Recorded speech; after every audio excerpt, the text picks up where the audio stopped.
ಯಾವ್ದಲ್ಲ ಹೆಂಗಸರದ ಗಣಸರ ಆ ಕಡೆ ಹೆಂಗಸರ ಕಡೆ ಅಂತ ಏನಿದೆ. ಈಗಾಗಲೇ ಅವ್ರ ಮೇಲೆ ಕೇಸ್ ಆಗೈತಿ ಮತ್ತೆ ಜೈಲ್ ಕಂಬಿ ಕೂಡ ಈಗ ಎಣಸಾತಾರ ಅವ್ರ. ಮಗ ಅಲ್ಲೇ ಇರ್ಲಿ ಒಟ್ಟು ನಮ್ಗೆ ಹೊರಾಗಿರೋದು ಬೇಡ, ಅಲ್ಲೇ ಇರ್ಲಿ ನಾವು, ಅಲ್ಲೇ ಇರ್ಲಿ. ಇನ್ನು ಮಠದ ಪರಿಸ್ಥಿತಿ ಹೆಂಗ? ಯಾರು ಇದನ್ನ ಯಾವರೇ ಮಗ ಜಾಕ್ ಮಾಡ್ತಾ ಇದನ್ನ ಕಿತ್ಕೊಂಡು ಹೋಗ್ತಾರ, ಮತ್ತೆ ಯಾವರೇ ಬಂದ್ ಇರಾಮಾದ್ರೆ ಇರ್ತಾ.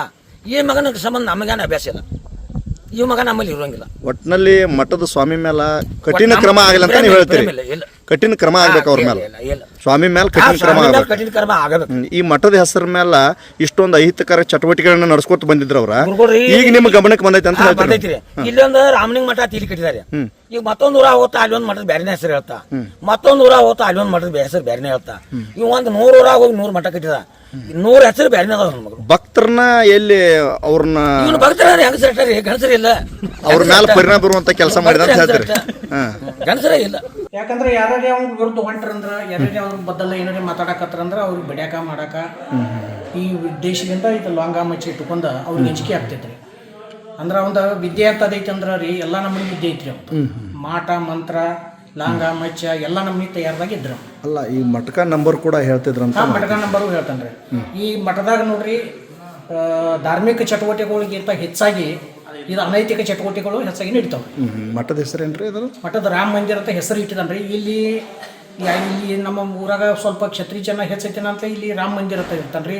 ಮುಂದೆ ಇಲ್ಲೇ ಚಿಕ್ಕೋಡಿ ತಾಲೂಕದಾಗ ಹಂಜನಟ್ಟಿ ಅಂತ ಒಂದು ದಕ್ಷಿಣ ಅಲ್ಲಿ ಹೋಗಿ ನಾ ಕೃಷ್ಣ ಮಠ ಅಂತ ಅಲ್ಲಿ ಒಂದು ಮಾಡ್ಯಾನ್ರಿ. ಸ್ವಾಮೀಜಿ ಹೆಸರೇನ್ರಿ? ಸ್ವಾಮೀಜಿ ಲೋಕೇಶ್ವರ ಸ್ವಾಮೀಜಿ ಅಂತ ಹೇಳ್ತಾನ್ರಿ. 19ರಿಂದ ಬಂದಾಗಿಂದ್ರ ಇಲ್ಲಿ ಅಹಿತಕರ ಘಟನೆ ಭಾಳ ನಡೆದೈತಿ. ಮತ್ತು ಈಗಾಗಲೇ 2021 ನಮ್ಮ 3 ಜನ ಎಲ್ಲ ಬಂದು ಇವನ ಮೇಲೆ ನಾವು ಯಾಕೆ ಹಂಗೆ ಕೇಳೋಣ, ನಮ್ಮ ಮೇಲೆ ಒಂದು ಹಂಗೆ ಮಾಡೋಣ, ನಮ್ಮ 3 ಜನ ಎಲ್ಲ ಬಂದು ಇವ್ನು ಹೊಡಿದವಿ ಮಾಡ್ರಿ ಬಿ ಅವ್ನು ಚಾಲಿ ಬಿಟ್ಟಿಲ್ಲಿವ. ಮತ್ತು ಇಲ್ಲಿ ನಮ್ಮ ಊರಾಗ ರಾಮ ಮಂದಿರ ಅಂತ ಹೇಳ್ತಾನೋ, ಇಲ್ಲಿ ಹಿಂಗೆ ನೋಡ್ತಾನೋ, ಚಿಕ್ಕೋಡಿ ತಾಲೂಕಾಗ ಹಂಜನಟ್ಟ್ಯಾಗ ಹೋಗಿ ಅಲ್ಲಿ ಕೃಷ್ಣ ಮಠ ಅಂತ ಹೇಳಿ ಕಟ್ತಾನೋ. ಈ ಸ್ವಾಮೀಂದ್ರ ನಮ್ಮ ಊರಿಗೆ ಭಾಳ ಕೆಟ್ಟ ಹೆಸರು ಬರತೈತಿ. ಮತ್ತು ಇವನು ಯಾವುದೇ ಕಾರಣಕ್ಕೂ ಈ ಥರ ಸರ್ಕಾರದವರಾಗಲಿ ಅಥವಾ ತಾಲೂಕು ಆಡಳಿತ ಇದನ್ನು ತೆರವುಗೊಳಿಸ್ಬೇಕು. ಮತ್ತು ಈ ಸ್ವಾಮಿನ ಇಲ್ಲಿ ಹೊಳೆ ಬರಬಾರ್ದಂಗೆ ಮಾಡಬೇಕು. ಇರ್ದಿಲ್ಲ ಅಂದ್ರೆ ನಾವು ಇದ್ರ ಬದಲಿ ಉಗ್ರವಾದ ಹೋರಾಟ ಮಾಡೋಕ್ಕೆ ತಯಾರಿದೆವು ಗ್ರಾಮಸ್ಥರೆಲ್ಲರೂ. ಸ್ಥಳೀಯರು ಯಾರೂ ಬರಂಗಿಲ್ಲ ರೀ. ಮಹಾರಾಷ್ಟ್ರದಿಂದ OC ನಂಬರ್ ಹೇಳೋದ, ಮಠಕ ಹೇಳೋದ, ರಾತ್ರಿ ಚಟುವಟಿಕೆ ಎಲ್ಲ ಇಲ್ಲಿ ಮಾಡ್ತಾನೋ, ಹಗಲಿ ಎಲ್ಲ ಸ್ತಬ್ಧ ಇರ್ತೈತಿ ಇಲ್ಲಿ. ಮತ್ತೆ ಎಲ್ಲ ನಮ್ಮ ಊರ್ ಮಂದಿ ಅಂತೂ ಇಲ್ಲಿ ಯಾರೂ ಬರಂಗಿಲ್ಲ.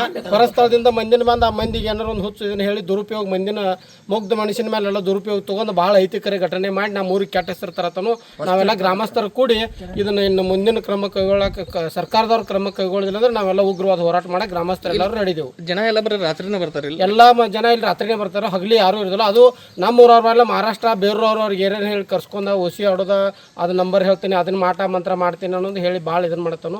ಇದನ್ನ ಯಾವುದೇ ಕಾರಣಕ್ಕೂ ಆ ಸ್ವಾಮಿಗೆ ಇಲ್ಲಿ ಆಸ್ಪದ ಕೊಡಬಾರ್ದು ನಮ್ಮ ಗ್ರಾಮಸ್ಥರ. ಇದ್ರ ಬಗ್ಗೆ ಮತ್ತೆ ಪೊಲೀಸರು ಏನು ಎನ್ಕ್ವೈರಿ ಮಾಡಿ ಯಾರು ಸಂಬಂಧಪಟ್ಟವ್ರು ಇದಕ್ಕೆ ರಾತ್ರಿ ಅದು ಯಾರು ಬಂದಿಲ್ಲ. ಹಿಂದಕ್ಲೆ ಬಂದಾಳಿಗೆ FIR ಮಾಡ್ತೇವೆ ಹಂಗೆ ಹೇಳಿ ನಾವೆಲ್ಲ ಪೊಲೀಸ್ ಅಂತಕ್ಕೆ ಹೋಗಿದ್ದು. ಅವಾಗ ಸಾಹೇಬ್ರೆಲ್ಲ ಹೊಂದಾಣಿಕೆ ಮಾಡಿ ಊರಾಗ ಹಿಂಗೆ ಮಾಡಬೇಡ್ರಿ ಚಲೋ ಅನ್ನೋದು ಅವ್ರಿಗೆ ಬುದ್ಧಿ ಹೇಳಿ, ಎಲ್ಲರಿಗೂ ಬುದ್ಧಿ ಹೇಳಿ ಸಮನ್ವಯ ಸಾಧಿಸ್ಕೊಂಡು ಊರಾಗಿರ್ರಿ, ದೇಶ ಮಾಡಬೇಡ್ರಿ. ನಾವು ಗಪ್ಪಿದ್ದು ಇಟ್ರ ಮೇಲೆ ತಮ್ಮ ಚಾಳಿ ಬಿಟ್ಟಿರ್ಬೇಕಂತ ಗಪ್ಪಿದ್ದು. ಆದ್ರೆ ಭೀ ಈ ರೀತಿ ಹೊಳ್ಳೆ ಇದೇ ರೀತಿ ಆಗತೈತಿ. ಸ್ವಾಮೀಂದ್ರ ನಮ್ಮ ಊರಿಗೆ ಕೆಟ್ಟ ಹೆಸರು ಬರತೈತಿ.